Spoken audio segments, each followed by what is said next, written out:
Hello everyone, welcome to Anisha meditation. आप सभी का अनीशा मेडिटेशन में स्वागत है। हम बहुत दिनों बाद वीडियो ला रहे हैं, इसके लिए हम क्षमा प्रार्थी है, पर थोड़ी सी तबीयत ठीक नहीं होने के कारण मैं वीडियो बना नहीं पा रही थी। तो चलिए हम स्टार्ट करते हैं। आज का हमारा टॉपिक है, उसके पहले हम एक प्रार्थना कर लेते हैं। सर्वे भवन्तु सुखिनः, सर्वे सन्तु निरामया, सर्वे भद्राणि पश्यन्तु, मा कश्चित् दुःख भाग् भवेत्। ओम शांति। हरे कृष्णा एवरीवन। तो आज का हमारा टॉपिक थोड़ा यूनिक टॉपिक है, मे बी कॉमन टॉपिक नहीं है, थोड़ा हटके टॉपिक है, और वो है स्टार सीड के बारे में। तो बहुत लोग सोच रहे होंगे ये स्टार सीड क्या होता है। तो आइए जानते हैं ये स्टार सीड क्या होता है। तो स्टार सीड कौन लोग होते हैं? कुछ लोग होते हैं जिन्हें ईश्वर के द्वारा स्टार सीड के रूप में उन्हें जन्म देते हैं। तो ये कौन होते हैं? हम कुछ क्वेश्चन के रूप में हम इसे 2 वीडियो में डिवाइड करेंगे। तो हमारे आज का पहला क्वेश्चन है, हु आर स्टार सीड्स? तो ये स्टार सीड्स ऐसे लोग होते हैं जो ईश्वर को जन्म के टाइम पर एक प्रॉमिस करके आते हैं कि हम आपके मिशन को या आपके काम को पूरा करने के लिए करके आएंगे। ये जन्म हमारा आपके कामों के मिशन के लिए रहेगा। तो इनका जन्म कोई एक बार नहीं हुआ रहता है, ये कई बार जन्म ले चुके होते हैं, ये कई बार इस जन्म की यात्रा कर चुके होते हैं, इनका अनुभव होता है। कई जन्मों में ये मेडिटेशन भी किए होते हैं, जिसके कारण ये सुप्रीम सोल से काफ़ी कनेक्टेड होते हैं लोग। इनका जन्म जो रहता है किसी पर्पस से होता है, जैसे समाज में कुछ मूलभूत परिवर्तन करना है या किसी को गाइड करना है। आज आप देख रहे होंगे बहुत सारे लोग लाइफ कोच हैं, बहुत सारे गाइडर हैं, बहुत सारे लोग आपको हीलिंग कर रहे हैं, या आप लोगों को स्पिरिचुअल गाइडर मिल गया है। तो इस तरह के जो लोग हैं ये सब स्टार सीड्स हैं कि जो किसी पर्पस से इस दुनिया में आए हैं। मोस्टली ये लोगों को कई बार मालूम नहीं होता वो स्टार सीड हैं, तो जिसके कारण वो प्राप्त नहीं कर पाते जिसके लिए वो काम कर रहे होते हैं। कई बार उनके अंदर बहुत सारी चीज़ें को इन्होंने स्टडी की हुई होती है, पर उसके प्रति वो ना जॉब कर पाते हैं, नहीं उनका मन लगता है उस जॉब में, और उनको ऐसे बेचैनी लगी रहती है। फिर कई बार जब तक ये लोग अपनी कार्मिक चीज़ों को ख़त्म नहीं कर लेते, कई बार ये लोग अपने लाइफ के जो डिफ़िकल्टीज़ हैं उन सबको पीछे छोड़ के उससे सीख के आगे नहीं बढ़ते, तब तक इनको ये पता ही नहीं चल पाता कि ये खुद एक स्टार सीड है और इनको एक स्टार सीड की तरह एक बिहेव करना है या इन्हें लोगों को गाइड करना है। तो आज बहुत सारे लोग आप लोग देख रहे होंगे बड़े बड़े जॉब कर रहे हैं, लेकिन उन्होंने सब स्विच ऑफ कर दिया है उस जॉब को, और कुछ गाइड कर रहे हैं या ट्रेनिंग दे रहे हैं, कुछ ट्यूशन्स दे रहे हैं कुछ लोग। ये सब लोग एक पर्पस से आए हैं और वो अपना पर्पस जैसे ही उनको पता चलता है और वो ये अपने पर्पस से लग जाते हैं और लोगों की हेल्प करते हैं, लोगों की मदद करते हैं, प्रकृति से प्रेम करते हैं, बहुत निश्चल होते हैं, बहुत भावनाओं से भरे हुए होते हैं ये लोगों के अंदर सब लोगों के प्रति प्रेम, श्रद्धा, सत्य, ये सब चीज़ें उनके अंदर समाहित होती है। तो जिसके कारण वो अपनी खुद की भी ग्रोथ करते हैं और सामने वाले की भी ग्रोथ करते हैं। वो हमेशा लोगों की हेल्प करने के लिए तत्पर भी रहते हैं। तो ये होते हैं स्टार सीड्स। ओके, अब हमारे पास एक प्रश्न आ रहा है कि आज तक कौन कौन हुए हैं, ये स्टार सीड्स कौन कौन हैं? तो स्टार सीड्स हैं, जैसे आपने ध्रुव तारे के बारे में मालूम पड़ा होगा आपको कि एक ध्रुव थे और उनको 5-6 साल की उम्र में 5-6 साल की उम्र में उनको उनके पिता के गोदी से उतार दिया। फिर उन्होंने किसी ने बताया कि आपको बैठना है तो प्रभु की गोदी में बैठिए, विष्णु जी की गोदी में बैठिए, और उस उम्र में ही उन्होंने पूरे संसार को त्याग कर एक जंगल में जाकर रहने लगे। अब इस स्टार सीड का सबसे बड़ा होता है डिफ़िकल्टी से ये घबराते तो नहीं है, लेकिन तब तक ही नहीं घबराते जब तक इनको पता नहीं रहता स्टार सीड है। जब इनको पता चल जाता है तो वो घबराते नहीं हैं, उनके अंदर स्ट्रेंथ रहती है। तो उस ध्रुव के अंदर भी बहुत स्ट्रेंथ थी, जंगल के वातावरण को भी उन्होंने सहन किया और अंततः 6 से 8 महीने के बीच में उन्होंने वो सिद्धि भी प्राप्त की। अब स्वामी विवेकानंद जी को भी जानते हैं, हम लोग दयानंद सरस्वती को भी जानते हैं, जिन्होंने अपना एक युग परिवर्तन किया, कुछ चीज़ों को सामाजिक परिवर्तन किया उन्होंने।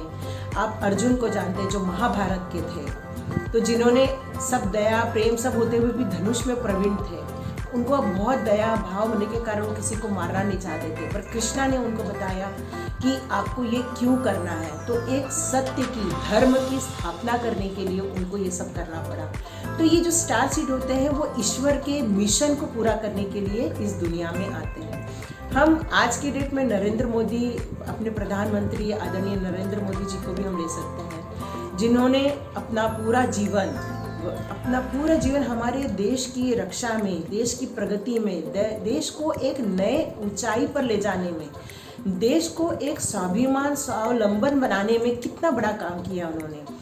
रक्षा के क्षेत्र में हो, चाहे बैंक में सब लोगों का अकाउंट खुलाने से संबंधित हो, लोगों को घर देने से संबंधित हो, या फिर कोरोना काल में गरीबों को अन्न प्रोवाइड करने से संबंधित हो। जिसके अंदर दया भाव करुणा के साथ साथ इमोशन हो, वही इन चीज़ों को कर सकता है, निस्वार्थ भाव से कर सकता है, बिना किसी लालच के कर सकता है। ऐसे होते हैं ये स्टार सीड्स। तो कैसे पहचाने कि हम स्टार सीड हैं? तो आइए इसके बारे में जानते हैं। तो जानते हैं स्टार सीड कैसे होते हैं। ये बचपन से ही कुछ अलग किस्म के होते हैं।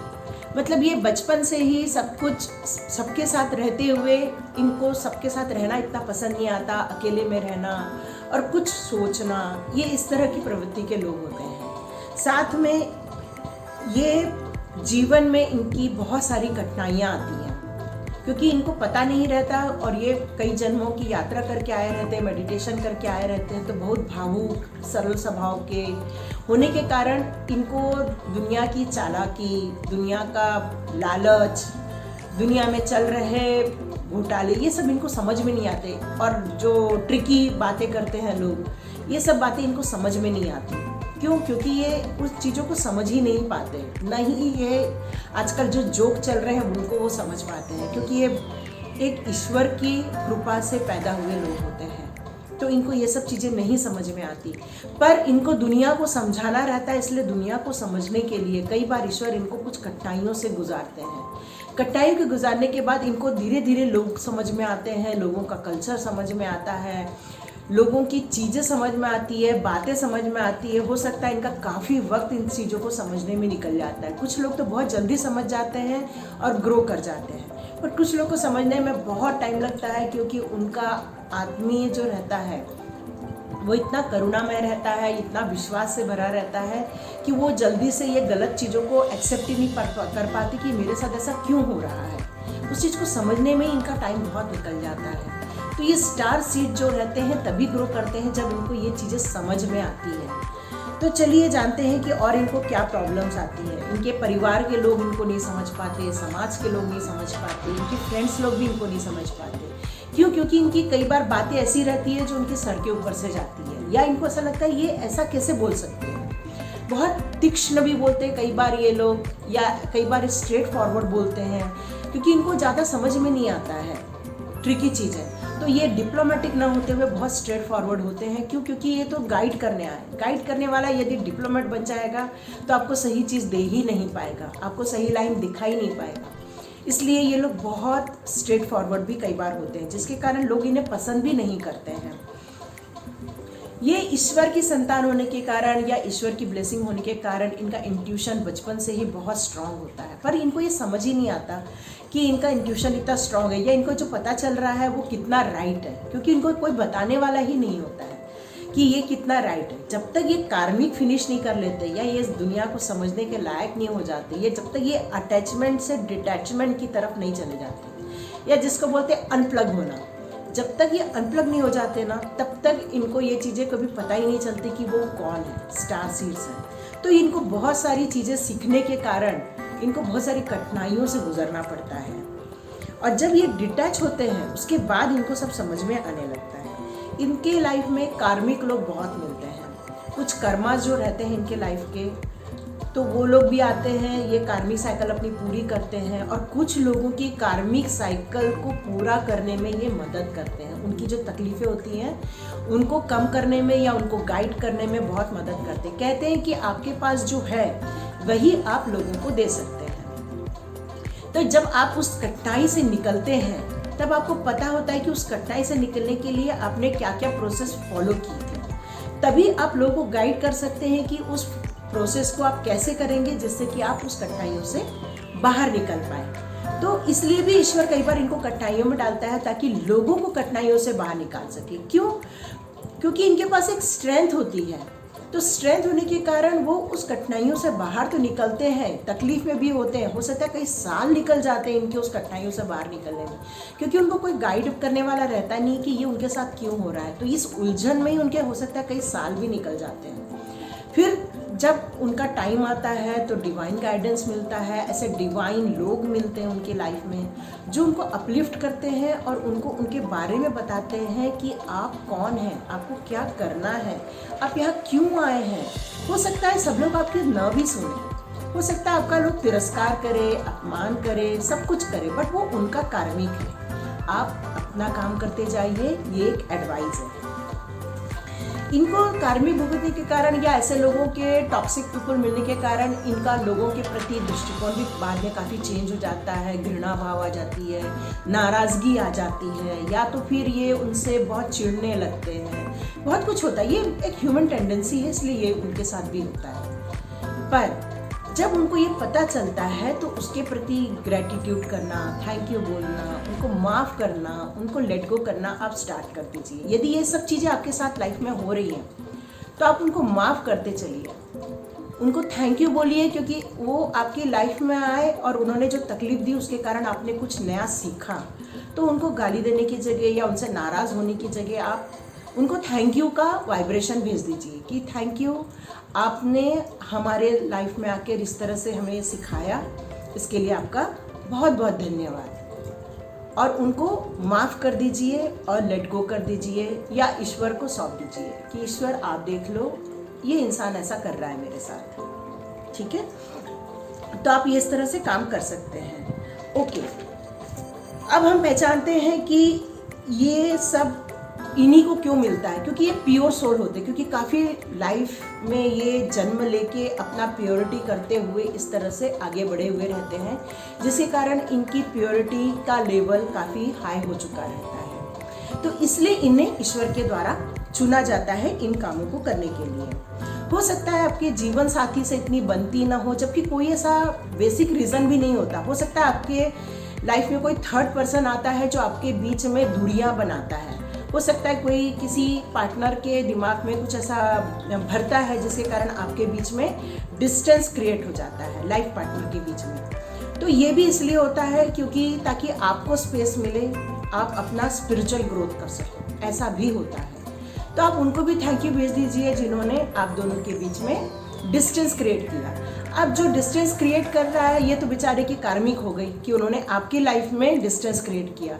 तो मुझे नहीं पता उसको कार्मिक मिलेगा नहीं मिलेगा, ये तो मुझे नहीं मालूम, पर आप उसको थैंक यू बोल दीजिए क्योंकि आपको स्पेस मिलने के कारण आप अपना स्पिरिचुअल ग्रोथ कर पा रहे हैं। आप नाराज़ न होते हुए अपना स्पिरिचुअल ग्रोथ करें। बहुत सारे लोगों को, स्टार सीड्स लोगों को बच्चे नहीं होते हैं या उनके बच्चों में प्रॉब्लम आती है, ताकि ईश्वर हमेशा उनको डिटैच करना सिखाना चाहते हैं। एक्चुअली वो चाहते हैं कि आप हर चीज़ से डिटैच हो जाए, तभी आप उस चीज़ों को फोकस कर पाएंगे जहां आपके लिए जन्म दिया है, जहां आपको काम करने के लिए भेजा गया है। तो इसलिए भी होता है। ओके, ये हमेशा लाइफ में बहुत एग्ज़ाम देते हैं। लाइफ में एग्ज़ाम मतलब ये सब चीज़ों से गुजरते हैं जिसके कारण ये बहुत स्ट्रांग होते जाते हैं, इनर स्ट्रांग होते जाते हैं और ये धीरे धीरे समझने लगते हैं कि इन्हें करना क्या है, किस तरह से प्रेजेंट करना है। कई बार इनके अंदर एग्रेशन भी देखने मिलता है, गुस्सा देखने मिलता है, क्योंकि कई बार ये अपने आप को संभाल नहीं पाते, क्योंकि उस एनर्जी से गुजरते हैं तो कई बार ये अपने आप को संभाल नहीं पाते। फिर जब जैसे जैसे इनका ग्रोथ होता जाता है वैसे वैसे ये एक अलग डायरेक्शन में चले जाते हैं और आप ऐसे कई लोगों को देखे होंगे जो बहुत अलग स्पिरिचुअल रूप में आपको दिखाई देते होंगे। मोस्टली इनके न्यूमरिक नंबर कौन कौन से होते हैं? ये 1 नंबर भी होते हैं, ये 9 नंबर भी होते हैं, 3, 6, 7। मोस्टली इन नंबरों के लोग ये होते हैं। ये इनका मूलांक भी हो सकता है, ये इनका भाग्यांश भी हो सकता है। मूलांक वो होता है जैसे कि मान लो आप जैसे आपका डेट ऑफ बर्थ 9 है तो 9 जो हो गया वो आपका मूलांक हो गया। और यदि अभी भाग्यांश की बात करें तो फिर आपका date of birth plus month plus year, इन सब एक एक नंबर को जब आप जोड़ देते हैं तो वो आपका भाग्यांश बन जाता है। तो आप चेक कीजिए कि आपके इसमें 7 आ रहा है, 9 आ रहा है, 3 आ रहा है, 6 आ रहा है, 1 आ रहा है। आप ये सब चेक कर सकते हैं कि आपके लाइफ में क्या ये नंबर आ रहे हैं क्या। यदि ये नंबर आ रहे हैं तो आप समझ लीजिए आपको इस पाथ में डाला गया है, आज नहीं तो कल आप इस लाइन में आएंगे ही आएंगे। इन लोगों को नेचर से बहुत प्यार होता है। आप देखिए आपको नेचर से प्यार है या नहीं। पशु पक्षियों से बहुत प्यार होता है। इन लोगों को बारिश बहुत अच्छी लगती है, या इन लोगों को समुद्र के पास जाना बहुत अच्छा लगता है। ठंडी हवाएं इन्हें बहुत भाती हैं, पशु पक्षियों की आवाज़ें इन्हें बहुत भाती हैं। तो आप देखिए क्या आप इन सब से रिलेट कर सकते हैं, फूल पौधे। तो ये सब चीज़ें आप चेक कीजिए कि क्या आप स्टार सीड हैं, तो आप इसे चेक कर सकते हैं। और साथ साथ में आपको इंट्यूशंस आते हैं क्या, क्या आपको ऐसा फील होता है कि ऐसा होने वाला है। फिर आपको भ्रम होता है कि क्या ये मेरे को सपना आया या ऐसा ही कुछ फीलिंग आई। फिर यदि आप चेक कीजिए कि वो चीज़ें यदि हो रही हैं आपके साथ, तो आप उस इंट्यूशन पर थोड़ा गौर करना स्टार्ट कीजिए। अब आप देखिए कि क्या आपको एंजेलिक नंबर मिल रहे हैं क्या। एंजल्स हमारे मैसेंजर्स, हमारे जो आर्च एंजल्स होते हैं वो हमें गाइड करते हैं, हमें प्रोटेक्ट करते हैं, हमें सपोर्ट करते हैं। तो क्या आपको एंजेलिक नंबर मिल रहा है क्या। जैसे किसी भी नंबर का जो रिपीटेशन नंबर होता है वो एंजेलिक नंबर होता है, या किसी के कॉम्बिनेशन का जो नंबर होता है वो एंजेलिक नंबर होता है। आज मेरा 1111 क्रिएटिविटी में मैंने एक चेतना ऊर्जा करके डाला हुआ है। एक ऐसे ही मुझे बैठे बैठे एक बार 3-4 दिनों से एक मेरे को फीलिंग आ रही थी यिन यांग की, जिसमें हम लोग 2 एनर्जी को मिक्स करते हैं।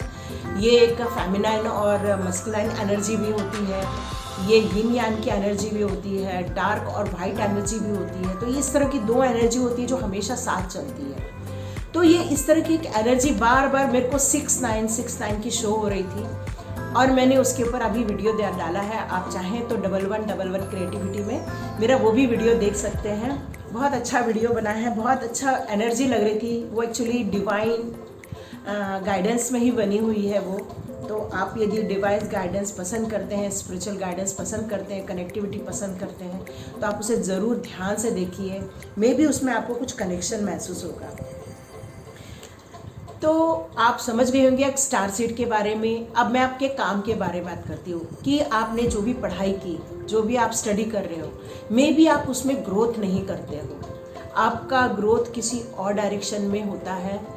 तो जो आप कर रहे हो सकता है उसमें आपका मन भी नहीं लगता है। मन इसीलिए नहीं लगता है क्योंकि आपको वहाँ से डिटैच करके कहीं और अटैच करने का ईश्वर का प्लान होता है। तो मेरा ये नहीं कहना है कि आप जॉब छोड़ के आप दूसरा काम कीजिए। पहले फाइनेंशियल एक स्टेटस बना लीजिए, फाइनेंशियल फ्रीडम का एक गोल अचीव कर लीजिए, उसके बाद में आप एक्शन ले सकते हैं। आप हमेशा अपने पार्टनर को थैंक यू बोलिए, आप हमेशा अपने पेरेंट्स को थैंक यू बोलिए, आप हमेशा अपने डिवाइन गाइडेंस को थैंक यू बोलिए, एंजल्स को थैंक यू बोलिए। आप अपने जितने भी दोस्त हैं, आपके फ्रेंड्स हैं, चाहे आपके परिवार के जो आपको समझते हैं, चाहे आपको नहीं समझते हैं, आपसे प्यार करते हैं, आपको प्यार नहीं करते हैं, जो भी हो आपके बारे में, चाहे कोई कैसी भी धारणाएं बनाता हो, आप सबको thank you, God bless you, God bless you, God bless you. आप यही भेजिए। आप देखिए जब आप ये सब भेजना चालू करेंगे तो हो सकता है उनका मन भी परिवर्तित हो जाए, हो सकता है वो आपको समझना चालू कर दें, या वो आपको एक्सेप्ट भी कर सकते हैं।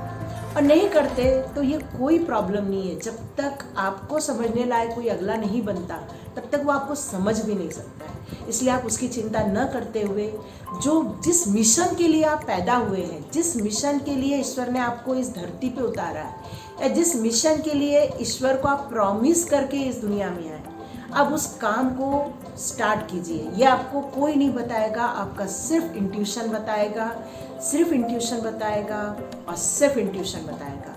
और उससे कनेक्ट होने के लिए आपको 3 बजे से 4 बजे या 5 बजे के बीच में उठना पड़ेगा। मेडिटेशन, योगा, एक्सरसाइज, म्यूज़िक, ये सबसे कनेक्ट होना पड़ेगा, नेचर से कनेक्ट होना पड़ेगा। जब आप इन चीज़ों से कनेक्ट होगे, सबको ग्रैटिट्यूड दोगे, लेट गो करोगे, फॉरगिवनेस अपनाओगे, तो ऑटोमेटिक आपका कनेक्शन बहुत स्ट्रांग होता जाएगा और आप अपलिफ्ट होते जाओगे अपने मिशन की ओर। और आपको डिवाइन गाइडेंस करेंगे। हो सकता है आपका स्पिरिचुअल जो मास्टर है वो आपको गाइड करेंगे।